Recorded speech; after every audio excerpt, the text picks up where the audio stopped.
മക്കളെ, ഇന്ന് നമുക്ക് ഒരു കവിത മുർജായ ഫൂൽ എന്ന കവിത സുഭദ്ര കുമാരി ചൗഹാൻ എഴുതിയിട്ടുള്ള ഈ കവിത നമുക്കൊന്ന് പാടി പഠിക്കാം.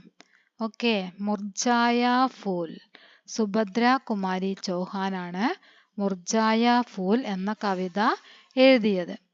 മുർജായ ഫൂൽ എന്ന് പറഞ്ഞാൽ വാടിയ പൂവ്. എന്താണ്? വാടിയ പൂവ്. നിങ്ങൾ ഈ കവിത നന്നായിട്ട് നല്ല രീതിയിൽ പാടി പഠിക്കണം. ഓക്കെ.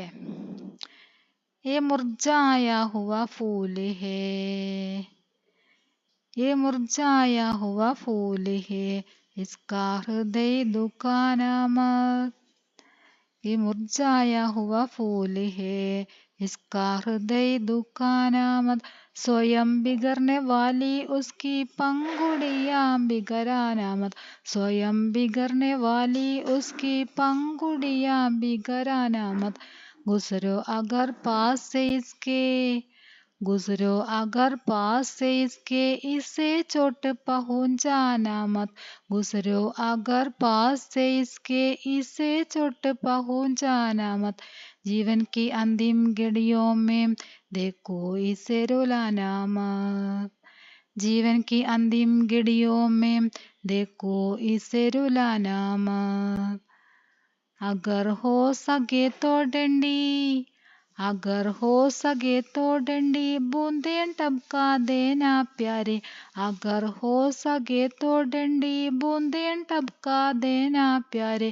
जल न जाए संतप्त हृदय शीतल डाला देना प्यारे.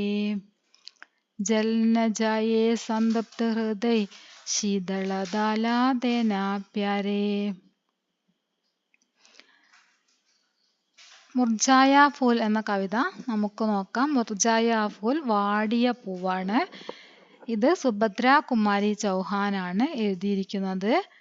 ഏ മുർജായ ഹുവ ഫൂൽ ഹേ, ഇത് ഒരു വാടിയ പൂവ് ആണ്.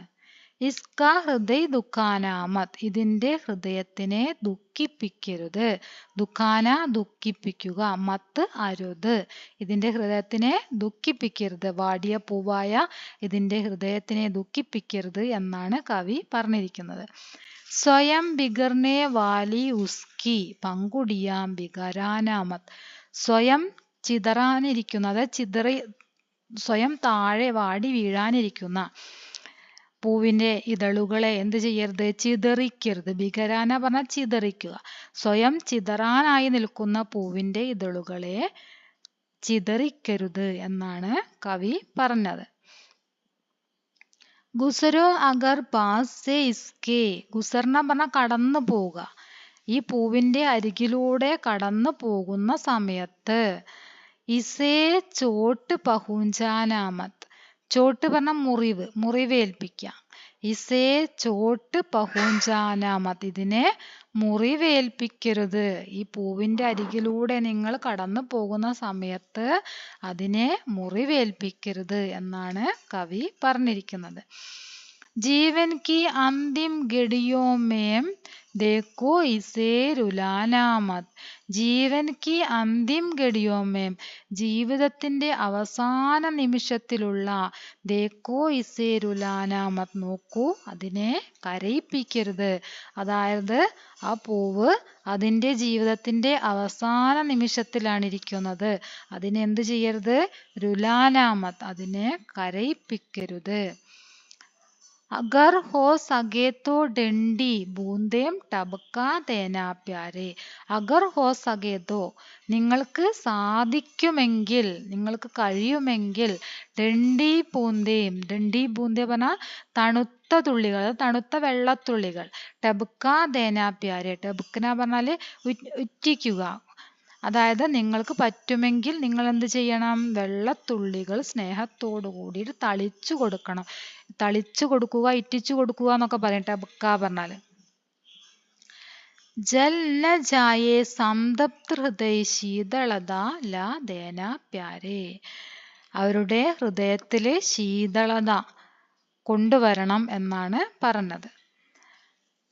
തണുത്ത വെള്ളത്തുള്ളികള്, വെള്ളം അവർക്ക് തളിച്ചു കൊടുക്കണം പറ്റുമെങ്കിൽ. അതായത് അവർക്ക് സാന്ത്വനം നൽകണം എന്നാണ് അതിലൂടെ കവി പറഞ്ഞിരിക്കുന്നത്. ഇവിടെ കവി ഉദ്ദേശിച്ചിരിക്കുന്നത് വൃദ്ധജനങ്ങളെയാണ്. വൃദ്ധജനങ്ങളും അതുപോലെ തന്നെ അവശരും രോഗികളും ഒക്കെ ആയിട്ടുള്ള ജീവിതത്തിന്റെ അവസാന നിമിഷത്തിലിരിക്കുന്ന ആളുകളെയാണ് ഇവിടെ കവി ഉദ്ദേശിച്ചിരിക്കുന്നത്.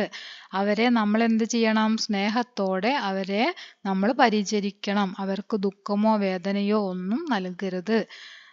പറ്റുമെങ്കിൽ അവർക്ക് സാന്ത്വനവും സ്നേഹവും നൽകുക. അവർക്ക് എന്ത് നൽകുക? സാന്ത്വനവും സ്നേഹവും നൽകുക എന്നാണ് കവി ഈ കവിതയിലൂടെ പറഞ്ഞിരിക്കുന്നത്. ഓക്കെ, എല്ലാവരും ഈ കവിത നന്നായിട്ട് പാടി പഠിക്കാം.